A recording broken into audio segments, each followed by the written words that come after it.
For 15 years, villages across northern Uganda have been terrorised by the Lord's Resistance Army. It's a fundamentalist Christian force that kidnaps children and turns them into fanatical young soldiers. This largely hidden civil war has even pitted those children against their own families. Efforts to end the conflict have failed because the LRA has been able to slip back and forth across the border into Sudan. But September 11 changed all that. The LRA is now on the US list of terrorist organisations, and the Sudanese government has been forced to evict them. Tim Wise reports from this remote corner of Africa.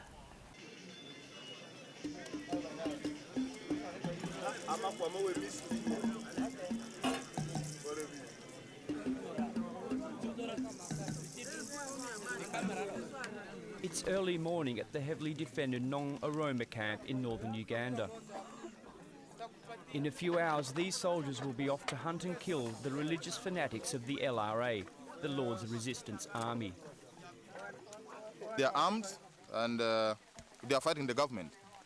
They should leave the civilian out of this conflict which they are in. The LRA has been terrorising northern Uganda since 1987. After their raids, they slipped back over the border into southern Sudan, just behind these hills. Now, the Ugandan government has had enough. They've sent 10,000 troops and support personnel to stamp out the rebels once and for all. The operation is called Iron Fist.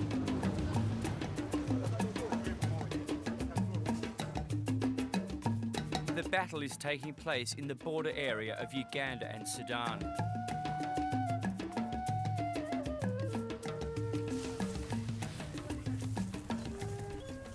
As the army moves out from the camp, the soldiers know that this is probably their best opportunity to crush the rebels.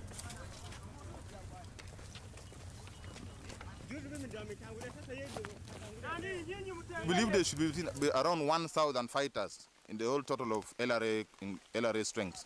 1,000 fighters, we believe so. Operation Iron Fist has flushed the rebels out of their bases in Sudan, and now they're on the run.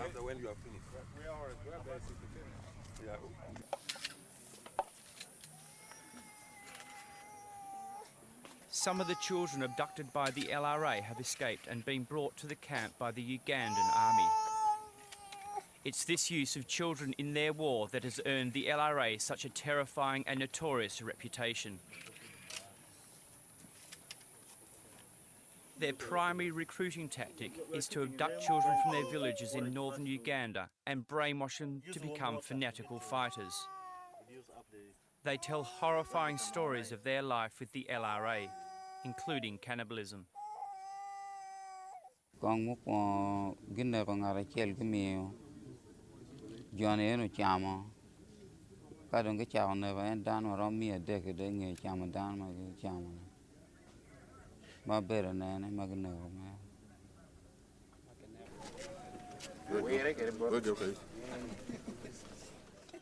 The LRA child soldiers are brought out for the media at the camp. It's a humiliating experience, and they're extremely nervous. They've been told by the LRA that, if captured, the Ugandan army will kill them.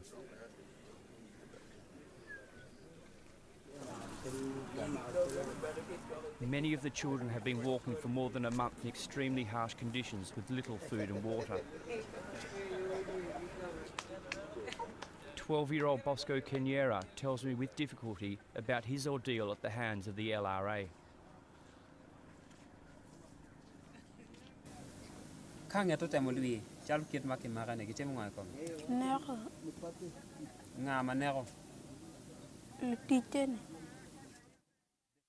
So what will happen to these kids now? These kids, we shall take them to rehabilitation center where we are gathering all of them for further handlement because they are traumatized.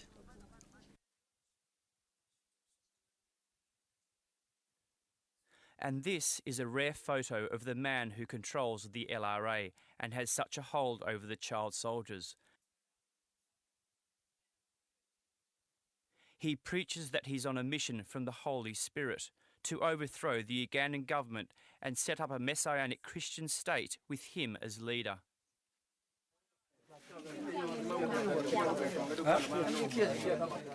Dennis Ojwe, a journalist for the national newspaper The New Vision, has been reporting on the war for the past 10 years. At one stage, he was even abducted by Kony himself. In practice, the LRA rebels have turned to be the worst murderers, which is no longer in line with the 10 Commandments, because one of the 10 Commandments says, "Thou shalt not kill," but they are killers, they are murderers. Kony's control of the child warriors appears total. He tells them they will be invincible in battle if they chant the right words with conviction. The children live in fear of his perceived powers and still accept them even after escape.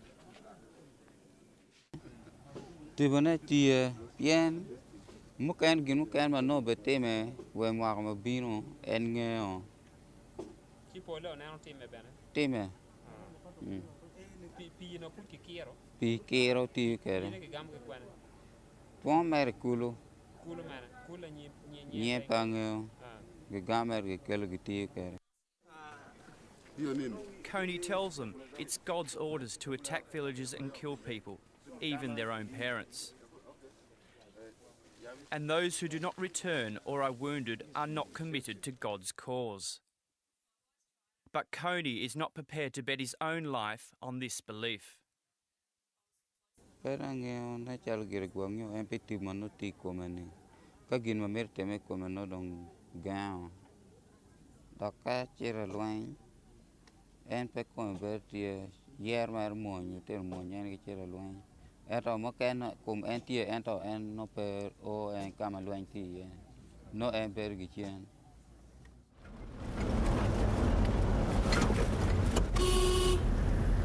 Despite the army's overwhelming presence in the area, they can't seem to stop the LRA. A mere 40 minutes from the camp is a trading village that was attacked only a day earlier. These people are still fleeing the attack. As we arrive, the locals seem fed up with the war.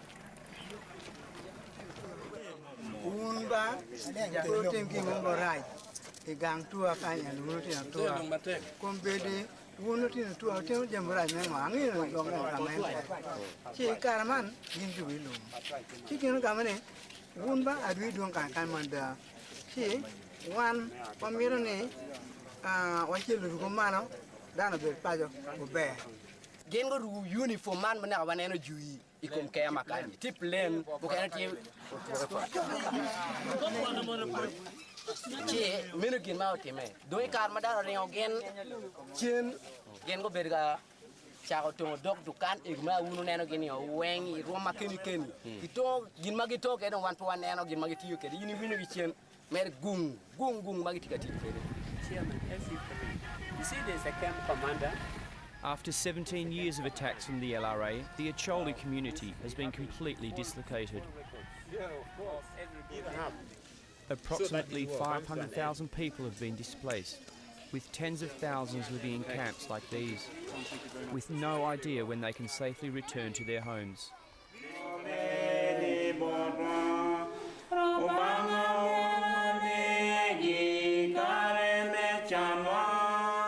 In order to better understand this bizarre movement, I came here to the New World Meltar Jerusalem Church, run by Severino Luquia in the regional capital of Gulu. He was once the leader of the Holy Spirit movement, the forerunner of the LRA. Hiyo makosa ambao watu nafanya. Sasa hapo bunduki na kamata na bado waka kwa mwili ya. When I asked Severino what he thought of Kony, the answer was typically obscure. Kitu mmoja peke yake, yani watu wa Uganda wanapenda moto. Given this mad background, it's little wonder that the child soldiers are so traumatised. They are about to begin the first stage of their rehabilitation. They'll be taken to the regional centre of Gulu. Commander Andrew Gutti reassures a teacher who also escaped that they are now in safe hands. Greetings to everybody there. Those who are still hiding in the bush, you should tell them to come up. And then you should be able to talk to the rest of the brothers at home. This thing is not easy. But the trip to Gulu is anything but safe. With groups of heavily armed rebels now back in Uganda, elephant grass like this is the ideal place to stage an ambush.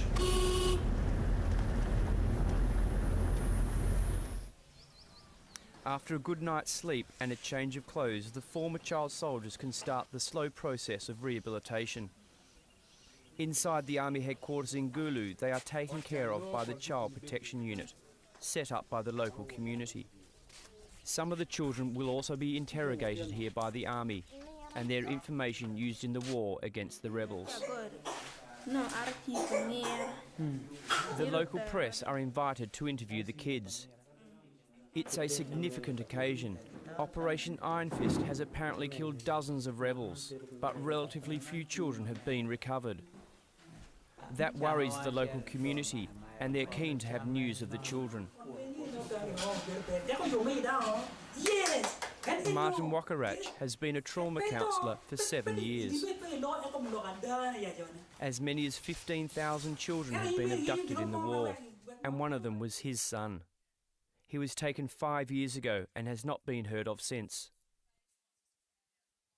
When they turned to the abduction of children, they found that it was much easier for them to manage the children because they can be easily threatened, be easily deceived.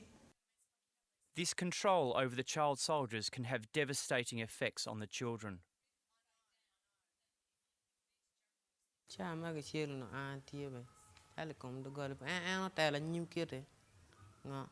I'm not doing it. Kada kami yan babana chelo doing it. Gidang mo polita. Ano? Ano kay yup te jigi wango. Ngar tiang roje ngo gichira chira richa rio an. Giwa kar chira an kar chira mari giwata. Giwa ka kok kinara. They continue to control the children just by suppression and threats. And truly, if a child participates in killing, in a way, if he's supposed to kill maybe his own brother or a relative or somebody, a close friend, then he will begin to think that how will he go back to live in the community when he has already participated in killing his own brother? In the rehabilitation camps, they also have to undo the brainwashing from Kony's rituals. One of them was to smear their bodies with oil and ash to make them bulletproof. When somebody is smeared using that share oil, he gets protection from bullets or from maybe guns, such that when you tend to fire at such a person, the bullet doesn't hit him or her.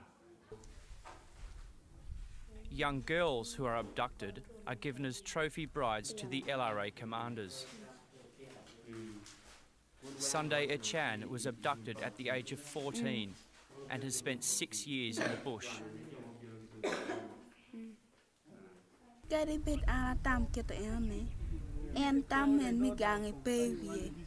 Mayan ko temo bergang ba way temo bergang dok ay lu temo bergang dok ay lu ci atama ge ne pedong rama dugang. Since Operation Iron Fist forced the LRA on the run, the appalling conditions have got even worse. Tamo wa be nong ne lokom tuo ki la bobar ki kar mo kene lokom cham pen ka kwat no fut pu chue ge ne no cham wa fu ne en mi to tiak mwaka ti pi o mwaka gen mo be no ne no tuo ber ga ne ko teo ki lo kum kej no ki lo bar mo ma da be chamne chak ruenyo be ki lo teo. And conditions are now so desperate that Kony is resorting to outright murder.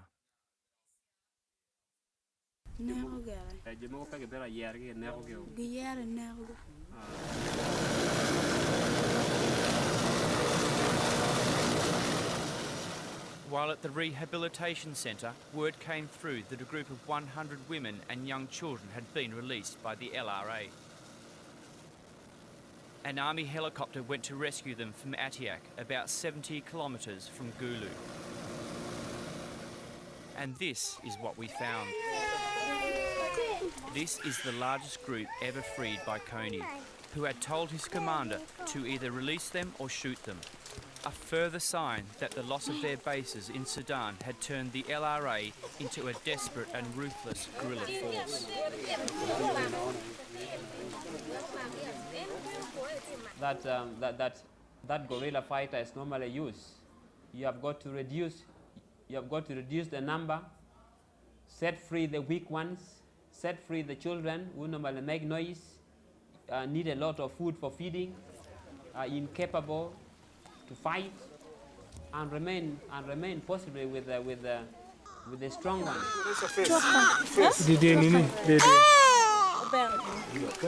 Many of these babies have deep wounds on their necks from being carried long distances, tied up on the backs of their mothers. Local nurses from the Atiak community immunise the babies, and the mothers are given clean clothes to wear. There's concern that as the war against the rebels intensifies, the children will be caught in the crossfire. And that's exactly what happened to Maurice Otto. After being abducted, he was shot through the back of his neck and the bullet exited through his nose. He's lucky to be alive.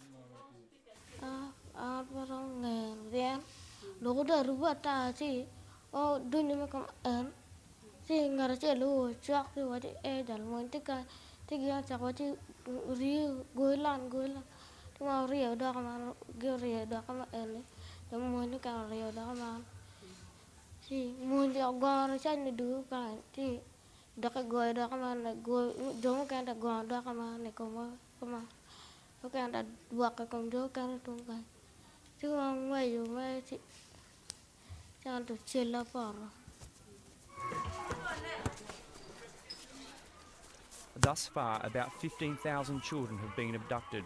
About half of those have been rescued. At least 7,000 remain unaccounted for.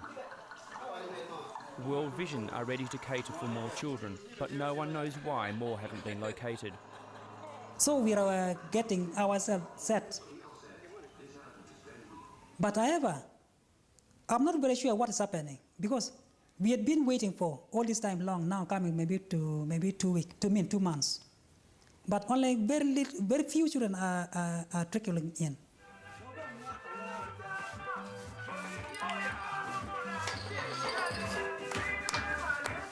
Dancing is used in the rehabilitation process. Apart from the children enjoying themselves, it also helps in bonding.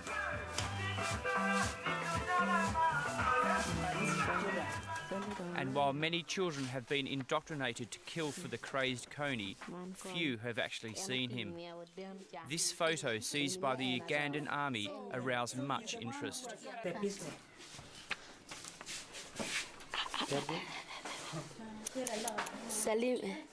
Lucy Aloyu knows more about Joseph Kony than most. Abducted at the age of 5, she spent 6 years in Kony's main camp in Sudan. And it seems Kony even trained his own children in the art of killing.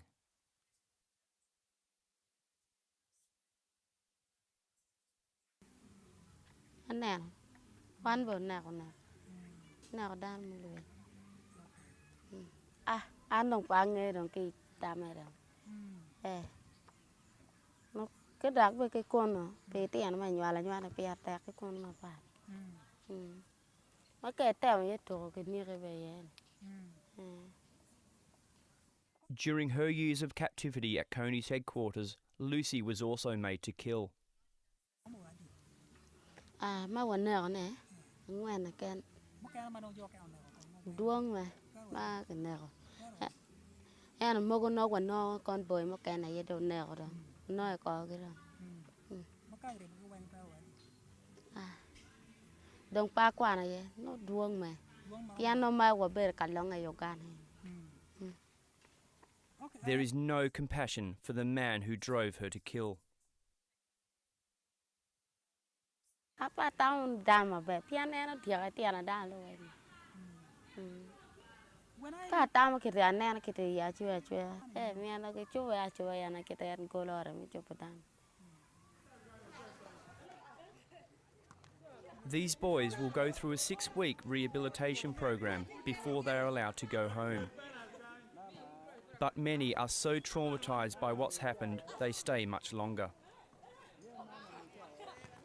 So at times we are forced to go beyond the 6 weeks because the problem is you can't reunite a child when you don't see proper transformation, because at the end of the day we want to see a positive transformation and we want to see this child putting on at least a smiling face when she goes back home rather than when he or she was entered here.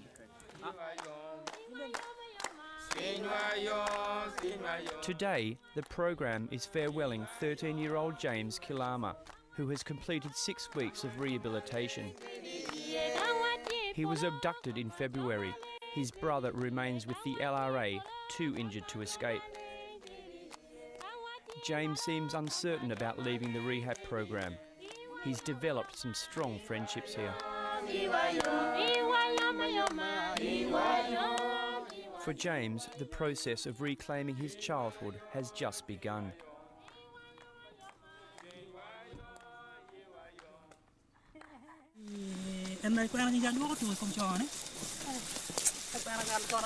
Returning to his village holds mixed emotions for James. It was from these very paths that he was abducted, and he's still very frightened.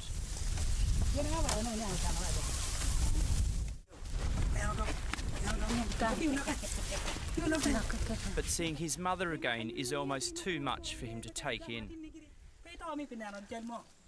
Martin Wakarich tries to help the family understand what James has been through.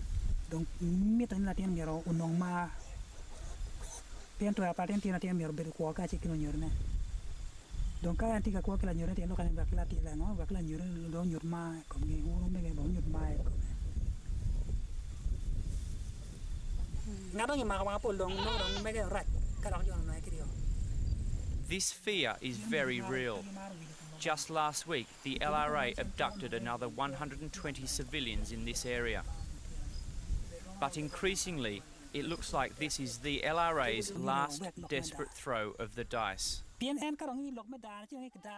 Operation Iron Fist bearing down on them, it should only be a matter of time before Kony's assault on the innocence of childhood is finally wiped out.